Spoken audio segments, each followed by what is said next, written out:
Este tiempo, te bendecimos en el nombre de Jesús, amén y amén. Pues bueno, voy a compartirles el material que teníamos hasta el día de la clase pasada, hasta la semana pasada, donde nos habíamos quedado en la clase y nos habíamos quedado una diapositiva después, pero me gustaría retomar nuevamente en este método de interpretación bíblica todo el comienzo de este estudio para poder introducirnos ya directamente a lo que es la regla primera. Vamos a comenzar con este estudio y para esto necesitamos recordar todo lo que hemos aprendido hasta el momento. De hecho, la clase pasada veíamos que necesitamos ayuda, dirección y unción del Espíritu Santo para poder leer la palabra. Siempre teniendo en cuenta el principio fundamental que, como nos lo había respondido la clase pasada nuestra hermana Mari Carmen, la Biblia se explica con la propia Biblia. Así que, además de esto, hay reglas adicionales que nos establecen el modo de proceder a estudiar la Biblia, a los cuales nos debemos de sujetar en todo tiempo cuando se interpreta la palabra de Dios. Algunas pautas o reglas se forman o nacen a partir de la regla fundamental. Para que primero que todo comenzaremos con este estudio de los métodos de interpretación que podemos encontrar o escoger. Y aquí nos quedábamos la clase pasada, donde que para comenzar a estudiar los métodos de interpretación se necesitan dos tipos de requerimientos.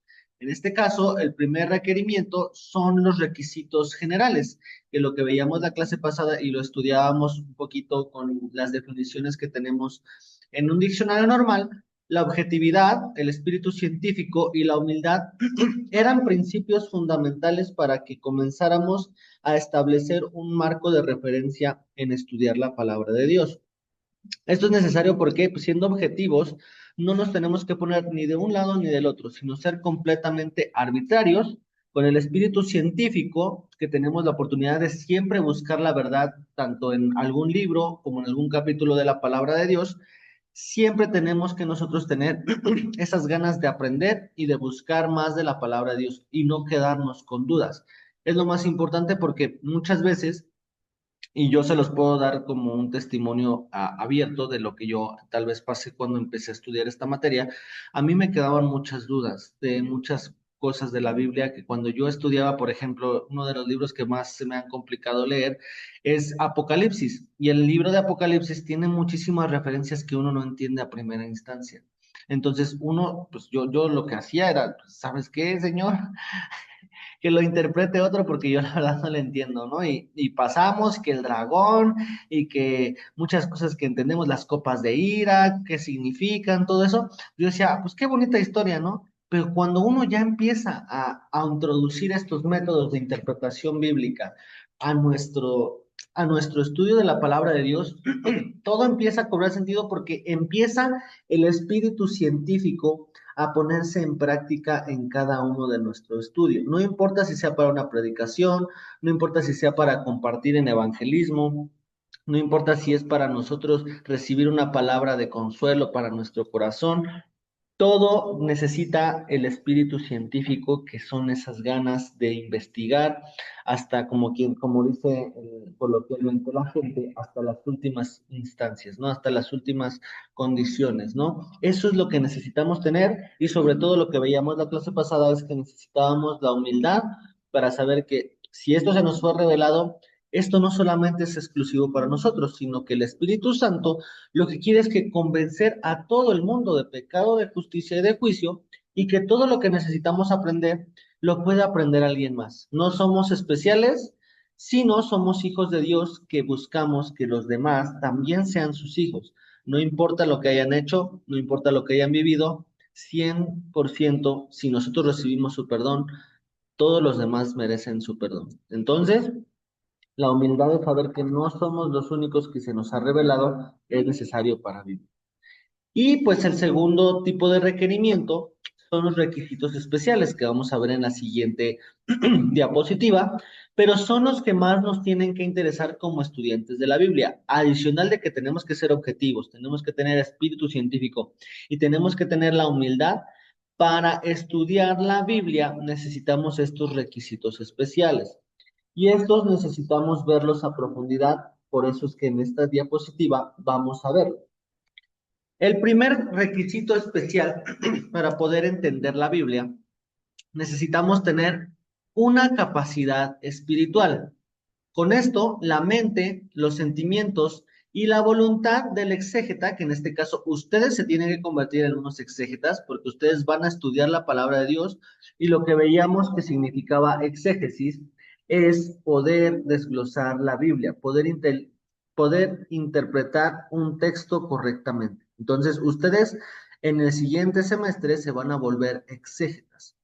Por lo tanto, ustedes van a tener que estar abiertos a la acción espiritual de las escrituras. La palabra de Dios fue inspirada por el Espíritu Santo, podemos ver en 2 de Pedro 1:21, por lo que se necesita su guía para su comprensión total. Nunca vamos a poder hacer esto solos y siempre necesitamos el apoyo del Espíritu Santo. ¿Ok?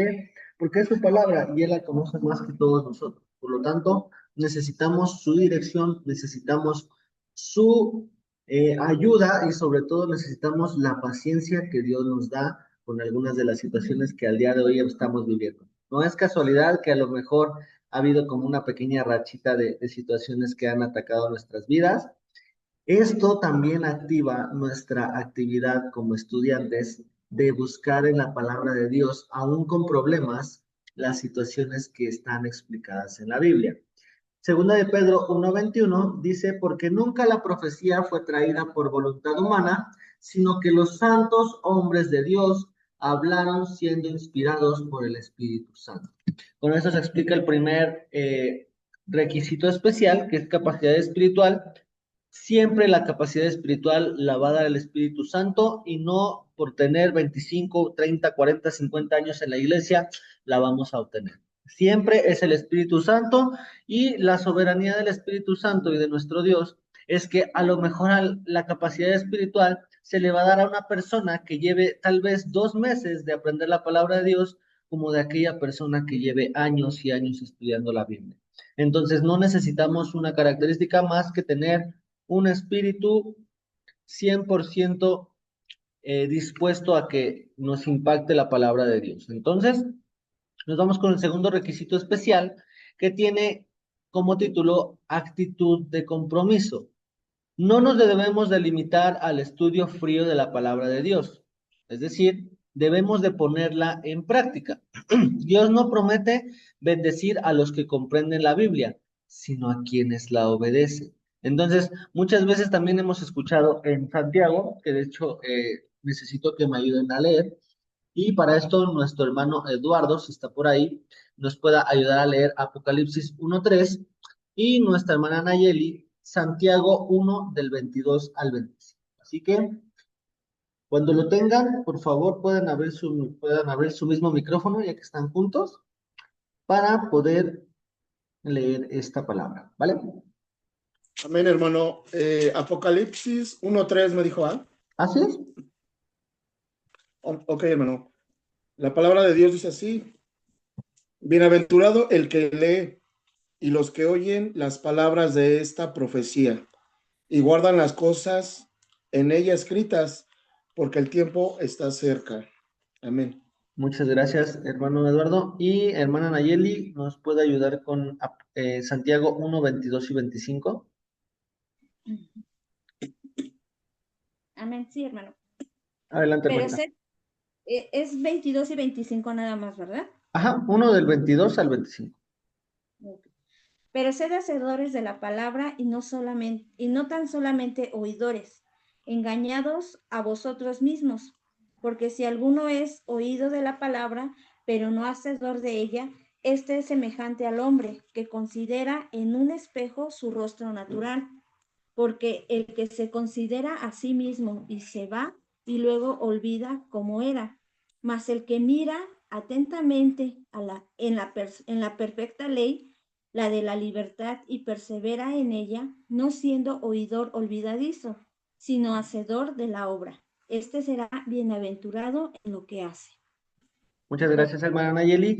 Y pues si se dan cuenta en este estudio, es algo importante esa actitud de compromiso que necesitamos tener, porque como lo vemos en Apocalipsis que nos leyó el hermano Eduardo, dice que nosotros vamos a ser bendecidos si nosotros oímos las palabras y las guardamos. porque el tiempo está cerca. Entonces estamos hablando de no solamente una lectura y entendimiento de la palabra, sino de acciones. ¿Por qué? Porque dice, el tiempo está cerca y nosotros tenemos que guardar nuestra vida para el momento que llegue este tiempo que está escrito en Apocalipsis y que vienen todas las figuras que al día de hoy podemos conocer. Si todavía tenemos alguna duda de cómo leer el Apocalipsis, aquí en Restauración Centro tenemos la oportunidad de tener audios que pues hay un estudio previo del Apocalipsis que nuestro pastor Jonathan nos ha dado, así que pueden acercarse directamente a la página y mandando un mensajito podemos contactar a las personas que tienen estos audios. Es prácticamente un estudio de un año que tuvimos aquí en la iglesia. Explicaron totalmente el libro de Apocalipsis, figura tras figura, tiempo por tiempo, porque muchas veces hay algunas corrientes de pensamiento que alteran los tiempos y la cronología de cómo va a suceder este evento. Y por eso es que necesitamos el día de hoy vivir esto, tener una actitud de compromiso para leer y ver y sobre todo poner en práctica lo que estamos viendo. También en Santiago dice que necesitamos ser hacedores, no solamente oidores. ¿Por qué? Porque solamente nosotros nos vamos a engañar con nuestras propias acciones, con nuestros propios dichos, porque van a ser totalmente contrarios, ¿no? ¿Por qué? Porque dice, pues, pone el ejemplo del espejo, ¿no? Que pensando que el reflejo es la misma persona, pues sabiendo que solamente es un reflejo, no es otro David, ¿no? Por ejemplo, puesto en otro espejo, ¿no? Porque, pues obviamente necesitamos ver lo que dice el 25. Mirar atentamente en la perfecta ley, en la libertad, y qué dice después, perseverar en ella. Si nosotros podemos con nuestras propias palabras, yo quisiera que alguien pueda abrir su micrófono y escuchar de su propia boca. Para ustedes, ¿qué significa perseverancia? Hermano, yo acabo de leer en su palabra que dice que el que persevera es que tiene que andar como él anduvo. Eso es lo que Exactamente. yo acabo de leer. Ujú. Perfecto, hermana Esthercita. ¿Alguien más? Perseverar, hermano, yo siento que es em, insistir, ser diligente y no ahora sí que no desanimarnos, ¿no? No tirar la toalla. Exacto. Muy bien, hermano Eduardo. Y Andy, adelante. Bueno, para mí la palabra perseverar es como continuar o dar un seguimiento o incluso hasta la disciplina, ¿no? De estar constantemente y más en la palabra, comprendiendo, desmenuzando. Bueno, para mí siento que lleva muchas acciones, pero como tal es como alrededor de la disciplina también. Ok, muchas gracias, Andy. Y pues sus respuestas son totalmente correctas. Están muy encaminados a la definición y nos vamos directamente a un diccionario. Perseverancia es la capacidad y la virtud de mantener un esfuerzo constante hacia un objetivo a pesar de los obstáculos, dificultades o frustraciones que se presenten en el camino.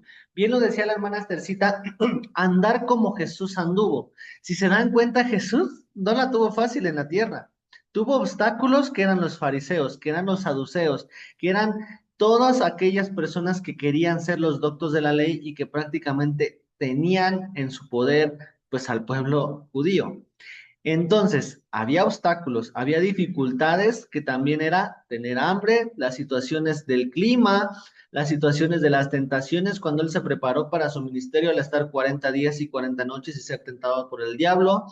Frustraciones, también tuvo frustraciones, ¿por qué? Porque veía a sus discípulos dormirse, los veía en todo tiempo pues desanimarse, los veía no creyendo, les decía hombres de poca fe, quítate Satanás, les decía muchísimas cosas. Entonces, ¿qué fue lo que hizo nuestro Señor Jesús?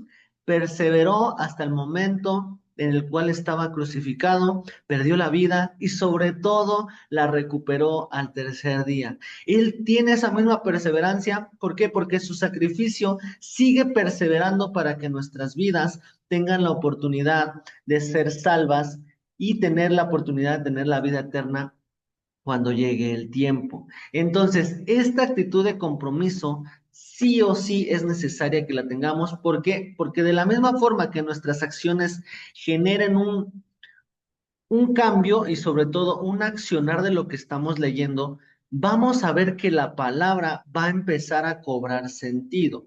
Porque ¿cómo nosotros podemos decir que Dios, aquí hay un ejemplo que me gusta dar mucho en esta clase? Cuando nosotros vemos, hay una promesa en la Biblia en Filipenses 4:19. Filipenses 4:19, no lo busquen. Dice la palabra de Dios, mi Dios pues suplirá todo lo que os falta conforme a sus riquezas en gloria en Cristo Jesús. Tal vez algunos de ustedes se lo saben de memoria, pero no sabemos realmente por qué el apóstol Pablo le dice eso a los filipenses. Cuando nosotros leemos desde un inicio por qué empieza a escribir la carta a los filipenses, comenzamos a ver el verdadero significado del por qué él abre esa promesa tan grande de bendecir conforme a sus riquezas en gloria en Cristo Jesús. Vemos que la actitud de los filipenses es una actitud clave. Más adelante les voy a seguir con este ejemplo porque es importante reconocer estas situaciones para que nosotros veamos que tiene que haber una actitud de compromiso. Siempre va a haber una reacción por medio de una acción. Por lo tanto, nos vamos con el último requisito especial, que es el espíritu mediador, donde el intérprete tiene como misión servir de puente entre el autor del texto, entre el Espíritu Santo y el oyente. Y para eso tiene que estar completamente establecida esa actitud de compromiso. Porque para ser un puente entre el autor y el texto, tiene que haber un medio completamente preparado para ello. ¿Cómo podemos nosotros decir que seamos obedientes? Por ejemplo, eso puede ser un ejemplo para un joven, ¿no? ¿Cómo podemos decirle a un joven que sea obediente con sus padres cuando nuestro ejemplo como puente puede ser no estar obedeciendo a nuestra familia? Eso es muy importante porque el espíritu mediador va a tener que ser correctamente establecido con una actitud de compromiso y sobre todo con la capacidad espiritual. Lo recibimos, lo ejecutamos, pero también lo transportamos con una vida íntegra y con una vida correcta delante de Dios. Estos por eso se llaman requisitos especiales, porque no fue lo mismo que leer objetividad, espíritu científico y humildad, que sí son importantes, pero para hacerlo concreto, capacidad espiritual, actitud de compromiso y un espíritu mediador para llevar la palabra a otros es algo que necesitamos tener en nuestras vidas. Entonces, espero no haber tenido mucha duda con esto. Nos vamos directamente con la regla primaria que tiene como título tomar siempre el sentido usual y ordinario de la interpretación. Entonces, como hemos estudiado desde las primeras clases, debemos de tener en cuenta que la hermenéutica es una serie de pasos y reglas que debemos de seguir para poder explicar un texto. El primer punto importante que debemos de tomar cuando estamos interpretando un texto es que siempre cuando estamos estudiando debemos de tomar o entender el sentido usual de cada palabra. Quiero hacer otra pausa para que quienes no hayan participado el día de hoy puedan decir como a su propia consideración, para ustedes, ¿qué sería el sentido usual de cada palabra? Para ver si necesitamos explicar un poquito más a detalle o nos vamos directamente con la explicación de la palabra. Adelante, hermana Mari Carmen. Sentido usual es lo que entendemos, ¿no? Como entendemos nosotros. ¿A cómo lo hablamos nosotros? Es que se le cortó un poquito. Hablamos nosotros. Ok. Perfecto, muchas Como gracias. lo hablamos. Perfecto, muchísimas gracias, hermana Mari Carmen. ¿Y alguien más quisiera decir algo acerca del sentido usual de cada palabra? ¿Para ustedes qué significaría? Bueno, siento, hermano, que igual, ¿no? Es tal vez a nuestro lenguaje, vamos a decirlo, decir el texto, ¿no? Bueno, lo veo de esa manera. Ok, muchas gracias, hermano Eduardo. Y vámonos ahora directamente con el sentido usual y ordinario. Este sentido usual y ordinario está a veces muy lejos de ser un significado exacto, más bien la forma coloquial de utilizarla. Y esto es muy necesario para que nosotros podamos entenderlo porque el sentido usual y ordinario de las palabras ha cambiado conforme las traducciones han sido modificadas. Esto es importante porque entre nosotros utilizamos varias ocasiones este tipo de lenguaje para referirnos a ciertas cosas que solo son comunes entre nuestro país. Y una de las cosas que podemos tener, por ejemplo, en la Ciudad de México, para aquellos que no son de la ciudad, podemos entender el término chilango. El término chilango es algo que se hace en la Ciudad de México y que no se hace en todos lados.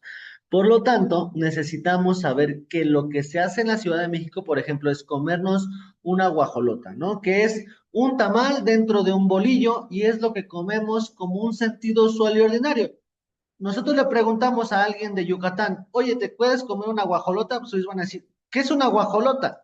El sentido usual y ordinario es indagar directamente en lo que nosotros estamos leyendo, no como nosotros lo entendemos, sino como las personas en aquel tiempo la entendían.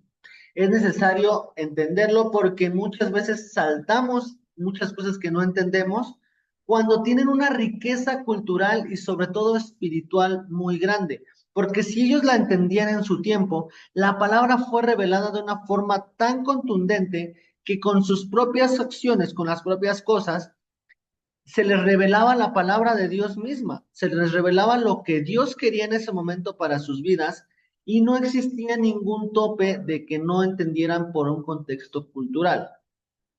Cada idioma tiene sus modos propios, sus modos peculiares y singulares de expresión, que si se traducen al pie de la letra, se pierde o se destruye el sentido de verdadero. Por eso es que necesitamos ahondar culturalmente. Y por eso es que usamos la traducción 1960 para que las cosas que no entendemos, buscamos entenderlas con todo y su contexto cultural. A través del tiempo, también esto ha ocurrido en las escrituras y en la forma en cómo los lenguajes han ido cambiando. De ahí que encontramos distintos tipos de modismos en cada uno de los países de habla hispana que en ocasiones nosotros mismos no entendemos. La escritura también llega a tener este tipo de expresiones propias y peculiares.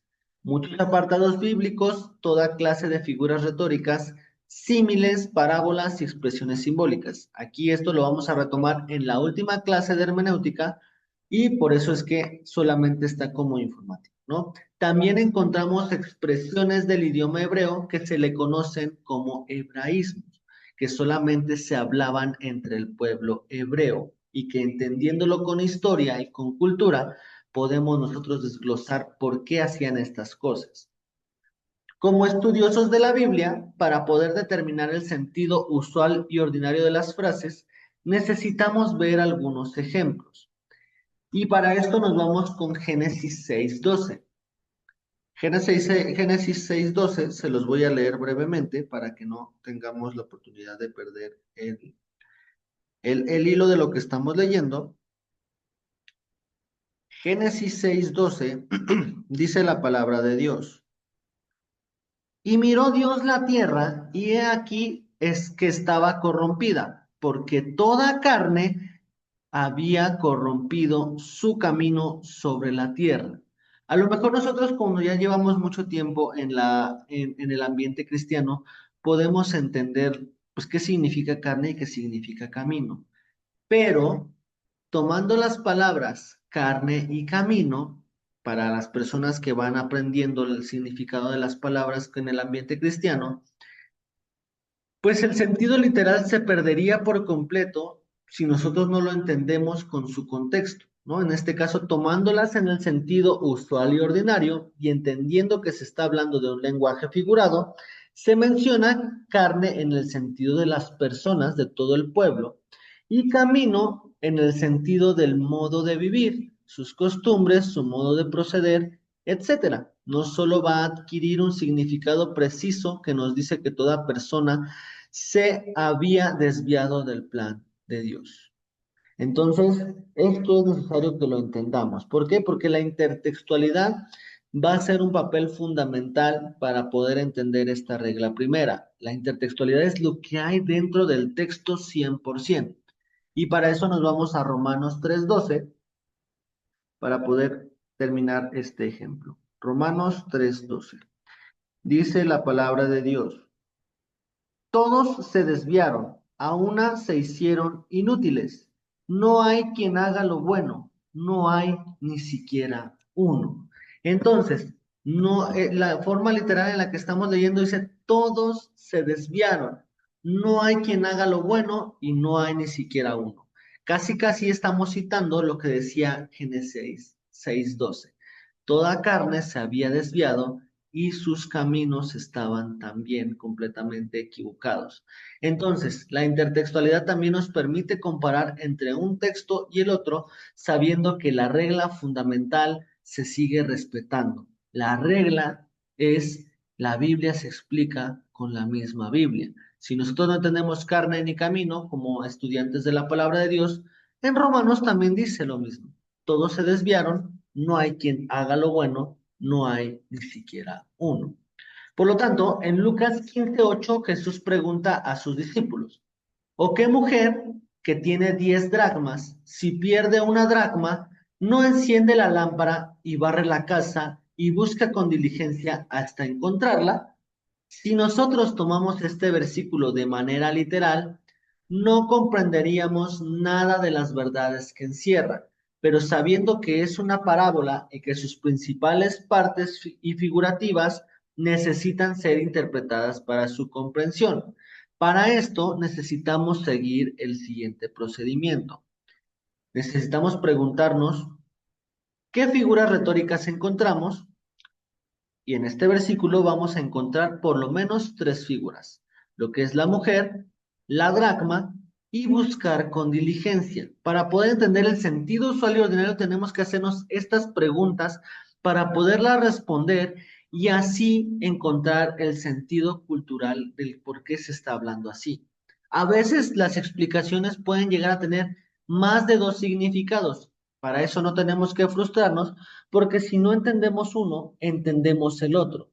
Pero para eso es que necesitamos siempre la objetividad, porque a lo mejor podemos estar teniendo en nuestra vida como intérpretes solamente una mirada fija a lo que ya hemos entendido de un versículo. Por eso necesitamos entenderlo de forma arbitraria, de forma objetiva.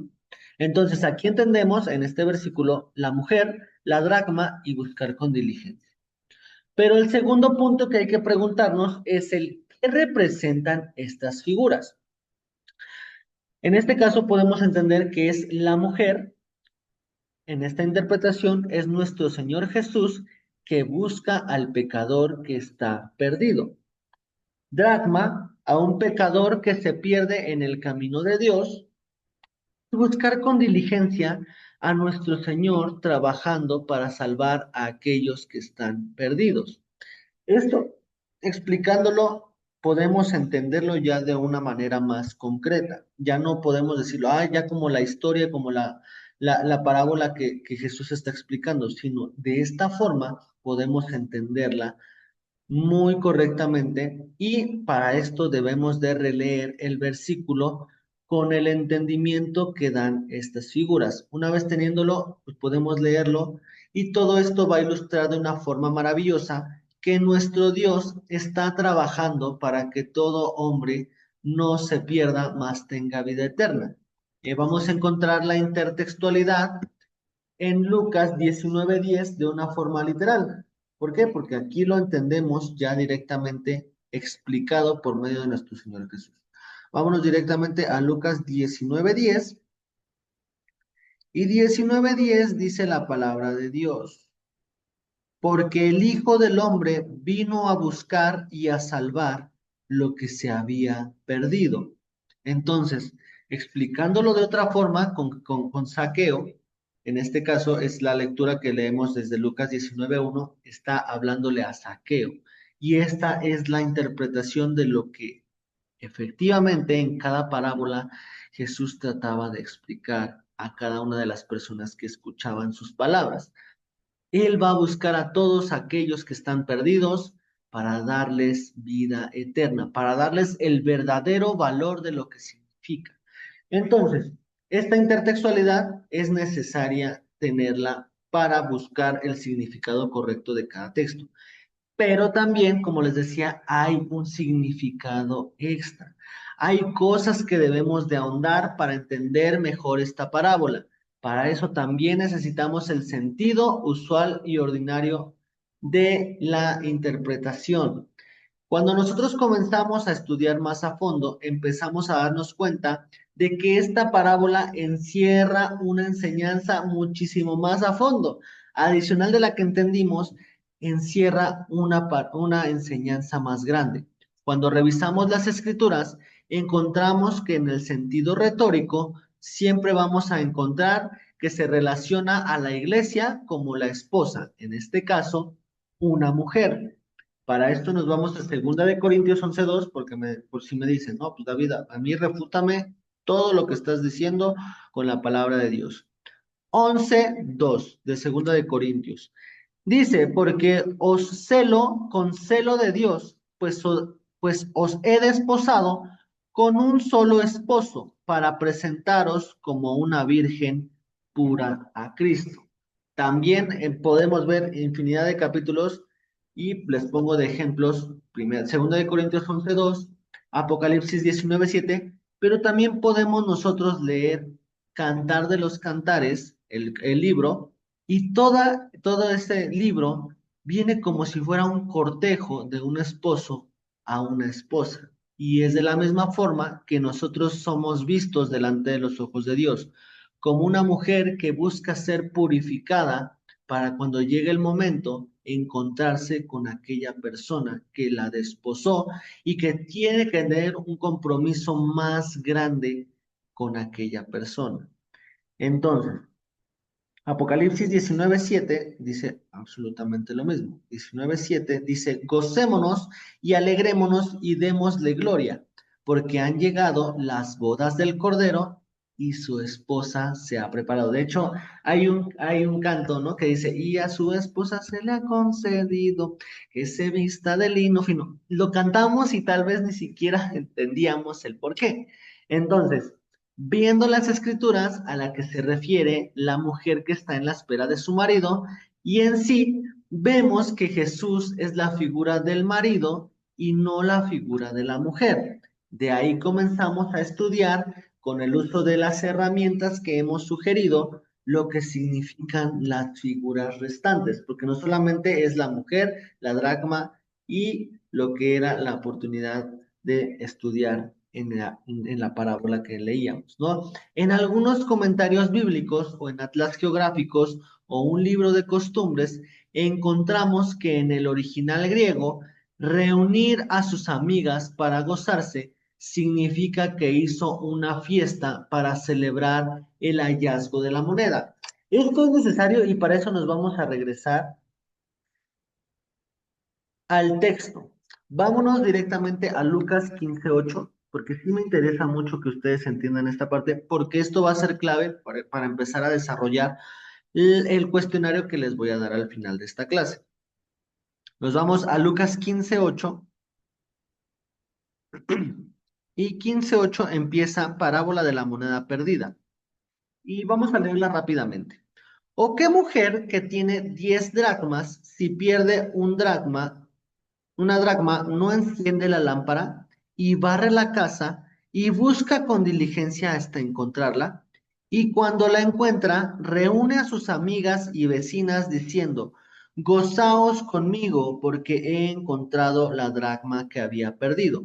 Así os digo que hay gozo delante de los ángeles de Dios por un pecador que se arrepiente. Entonces nos damos cuenta que no solamente es nuestro Señor trabajando a aquellos que están perdidos, sino lo que vemos más profundamente es la festividad que hacía la mujer por encontrar la moneda, porque entendemos que esto se les llaman albricias. Las albricias es una fiesta en la cual el compromiso ya se anuncia con las personas cercanas a la novia.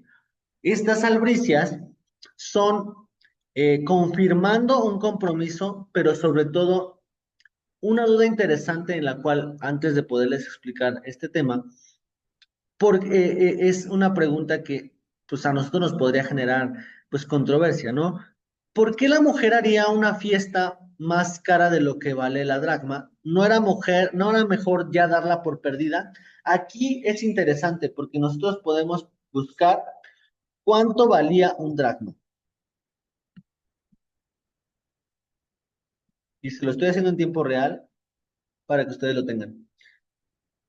Corresponde una dracma a $25, en este caso $36 de Estados Unidos. En este caso $36 del 2006, podemos entender pues que $36, multiplicándolo a nuestros tiempos, son 520 pesos, equivalía el precio de cada dracma. Entonces, yo aquí quiero preguntarles, una fiesta para muchas personas, en este caso para las amigas de la novia, ¿costaría más de 520 pesos? ¿Sí o no? La respuesta es sí. ¿Están de acuerdo? ¿Por qué? Porque Sí. una fiesta, refrescos, el pollito, si queremos algo más barato, arroz, mole, una fiesta lleva más de 500 pesos. Entonces la pregunta aquí es, ay, pues ya repone el dracma, ¿no? Ya, como si no hubiera pasado nada, hagan de cuenta, yo tengo mis 10 monedas de a 5, se me pierde una, pues saco hasta la del bicentenario, ¿no? Sabiendo que es una moneda que se puede reemplazar, pero la explicación de esto es que tenemos que investigar a profundidad la importancia de las 10 dracmas. Cuando investigamos un poco más de las tradiciones, encontramos que el esposo, para quedar en compromiso con alguna mujer, le deja las arras de la promesa. La intertextualidad está en 2 de Corintios 1:22 y el 5:5 y Efesios 1:14, pero aquí nos queremos quedar con una pausa, significando que nosotros como iglesia, al aceptar a Jesús, estamos comprometidos con Él y nos ha dejado como señal de compromiso al Espíritu Santo. De la misma forma, esta explicación de la parábola es que prácticamente una mujer estaba comprometida con un hombre. Se le habían dado 10 dracmas como las arras del compromiso, y si ella perdía una, prácticamente estaba perdiendo el compromiso que tenía con ella, con esa persona, con aquel que la había desposado. Entonces, era una tradición tan fuerte que si se llegaba a perder, porque era en aquel tiempo, tenía que llevar las arras en todo tiempo. Es como el anillo de compromiso que conocemos al día de hoy. Entonces, si algunas de las mujeres que están aquí ya han sido comprometidas, casadas, que la mayor parte, menos Andy, tenemos la oportunidad de nosotros ver que en este caso el compromiso es algo que tiene que mantenerse vigente, algo que tenía que ser visible, en este caso ustedes al tener el anillo, en este caso la hermana Mari Carmen, la hermana Nayeli, la hermana Estercita, podemos ver que eso se lleva diario. El anillo de compromiso muchas veces yo veo que a veces se lo quitan para lavar los trastes, ¿no? Para hacer algunas cosas. De la misma forma, estas mujeres, cuando recibían los 10 dracmas, pues también tenían que hacer más actividades que a lo mejor ellas teniéndolo en la mano, pues se les podía perder. Entonces, a lo mejor ellas estaban en su casa recogiendo, barriendo, haciendo mil cosas, yendo a lavar al río, regresando a su casa, acomodar, hacer otra vez la comida. Todas estas situaciones que vemos que pueden ser cotidianas tienen un sentido específico. ¿Por qué? Porque a lo mejor no quiero llegar a pensar que a lo mejor algunas de ustedes se les había perdido en alguna vez su anillo o de casado o de matrimonio. Pero si llegó una situación así, pues es la misma desesperación de poder encontrar. ¿Podemos volver a comprar otro anillo? Sí, podríamos volverlo a tener, pero el compromiso se pierde porque está vigente el tener presente ese símbolo de compromiso. Por lo tanto, la mujer gastó más de 520 pesos en una fiesta porque recuperó el compromiso que tenía con su esposo. Recuperó esa seguridad de decir, sí, guardé mi compromiso, guardé lo que tú me dejaste para seguir comprometida contigo y poderme casar. Entonces, esta intertextualidad ustedes la pueden leer de tarea, 2 de Corintios 1:22, 2 de Corintios 5:5 y Efesios 1:14, para que puedan ustedes ver las tradiciones que se van dando en la Biblia y que se explican con esa coherencia. Pero de la misma forma, ya se dan cuenta que no es nuestro Señor Jesús buscando al pecador, sino también de nosotros como cristianos, al ser la esposa figurativa de nuestro Señor Jesús, tenemos que buscar guardar el compromiso y celebrar con los que están a nuestro alrededor cuando nuestro compromiso sigue vigente. ¿Por qué? Porque de lo contrario, el compromiso se pierde y nosotros no tendríamos acceso a las bodas del Cordero y estaríamos como una virgen que ha perdido su compromiso, que se ha perdido, que no se ha guardado, que no ha respetado nada. Esta explicación nos da un sentido usual y ordinario. Con un solo versículo vimos dos explicaciones, por lo tanto, es válido aprender una u otra, pero si es necesario empezar a estudiar para que nosotros no se nos quede ninguna duda y que podamos sacarle el mayor jugo posible a la palabra de Dios.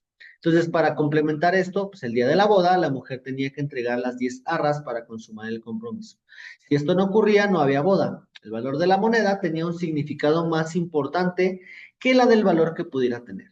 La enseñanza, entonces, que también podemos encontrar es que la mujer en figura de la iglesia está a la espera de que regrese el marido, Jesús, para que se consuma el compromiso de boda que se dejó por la señal de las 10 arras y así poder estar en la eternidad con él.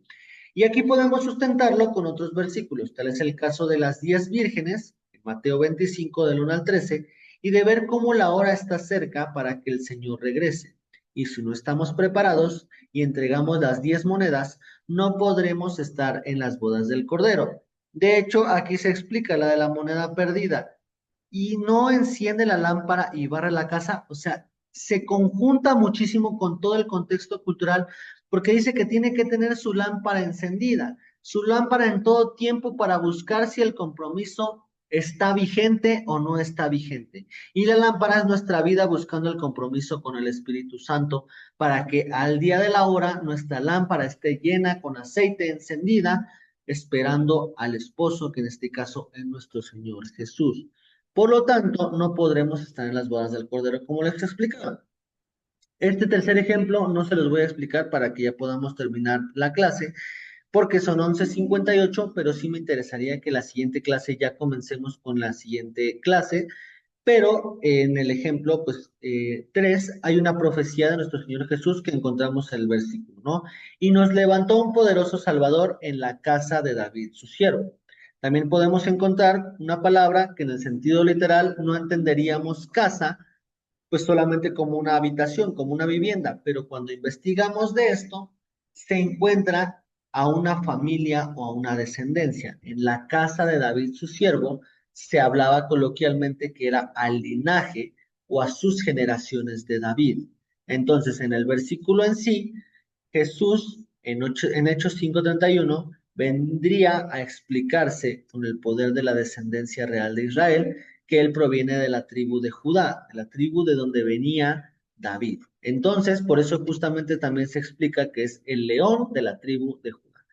Solamente es explicando cada uno de estos sentidos usuales y ordinarios a conforme se hablaban en aquel entonces. ¿Cómo vamos a entender esto, David? Ya me quedó muy claro que tengo que profundizar sobre el contexto cultural, científico y cada cosa que nosotros leemos en la Biblia conforme en aquellos tiempos para que quede completamente claro lo que estamos viendo. ¿Cómo lo hago? Con diccionarios, con atlas geográficos que pueden consultarse en internet.